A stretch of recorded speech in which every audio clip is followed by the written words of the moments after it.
Chapter 2. A man's mind may be likened to a garden, which may be intelligently cultivated or allowed to run wild. But whether cultivated or neglected, it must and will bring forth. If no useful seeds are out into it, then an abundance of useless weed seeds will fall therein, and will continue to produce their kind. Just as a gardener cultivates its plot, keeping it free from weeds and growing the flowers and fruits which he requires, so may a man tend the garden of his mind, weeding out all the wrong, useless, and impure thoughts, and cultivating toward perfection the flowers and fruits of right, useful, and pure thoughts. By pursuing this process, a man sooner or later discovers that he is the master gardener of his soul, the director of his life. He also reveals within himself the flaws of thought and understands with ever-increasing accuracy how the thought forces and mind elements operate in the shaping of character, circumstances, and destiny. Thought and character are one, and as character can only manifest and discover itself through environment and circumstance, the outer conditions of a person's life will always be found to be harmoniously related to his inner state.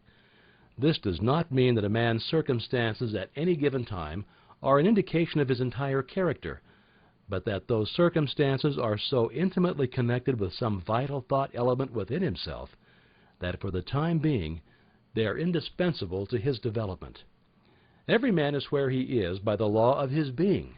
The thoughts which he has built into his character have brought him there, and in the arrangement of his life there is no element of chance, but all is the result of a law which cannot err. This is just as true of those who feel out of harmony with their surroundings as of those who are contented with them. As a progressive and evolving being, man is where he is that he may learn, that he may grow, and as he learns the spiritual lesson with any circumstance containing for him, it passes away and gives place to other circumstances. Man is buffeted by circumstances so long as he believes himself to be the creature of outside conditions, but when he realizes that he is of creative power and that he may command the hidden soil and seeds of his being out of which circumstances grow, he then becomes the rightful master of himself. That circumstances grow out of thought every man knows who has for any length of time practiced self-control and self-purification, for he will have noticed that the alteration in his circumstances has been in exact ratio with his altered mental condition. So true is this that when a man earnestly applies himself to remedy the defects in his character and make swift and marked progress, he passes rapidly through a succession of vicissitudes. The soul attracts that which it secretly harbors, that which it loves, and also that which it fears. It reaches the height of its cherished aspirations. It falls to the level of its unchastened desires, and circumstances are the means by which the soul receives its own.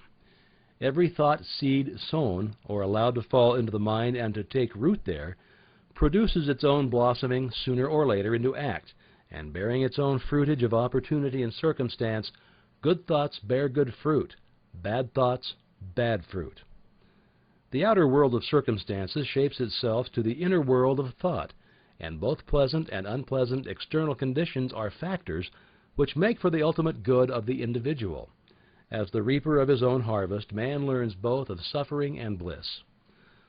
Following the inmost desires and aspirations and thoughts by which he allows himself to be dominated, pursuing the will-o'-the-wisps of impure imaginings, or steadfastly walking the highway of strong and high endeavor, a man at last arrives at their fruition and fulfillment in the outer conditions of his life.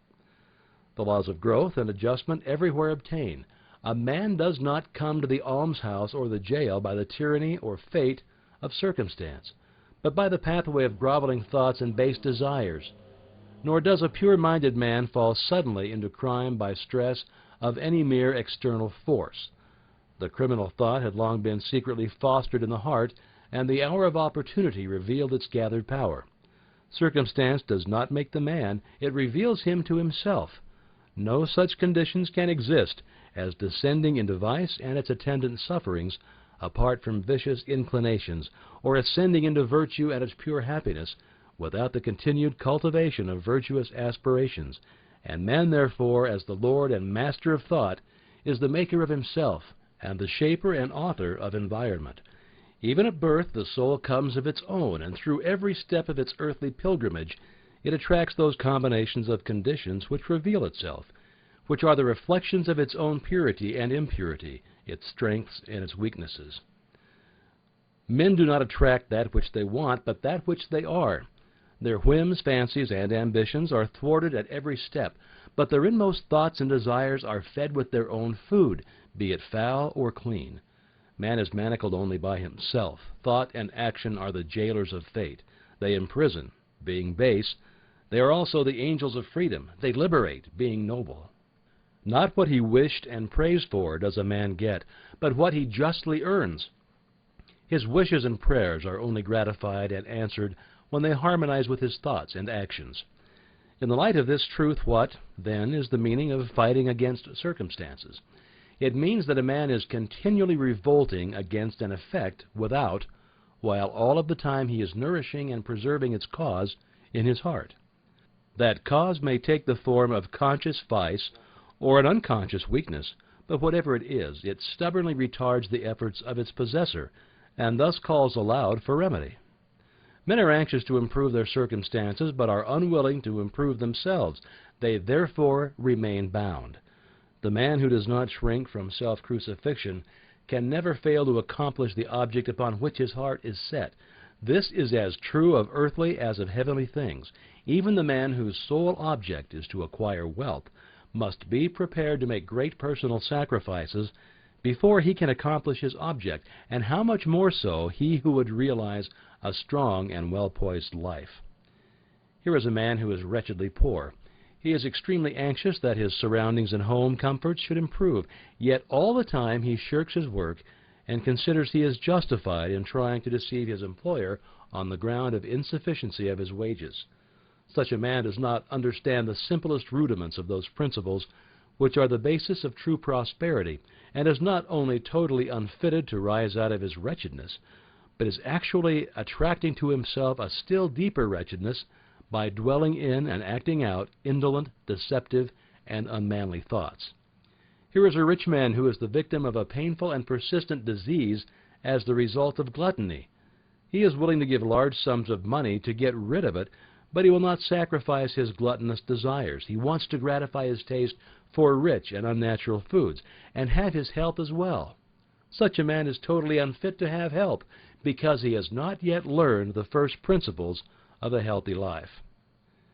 Here's an employer of labor who adopts crooked measures to avoid paying the regulation wage, and in the hope of making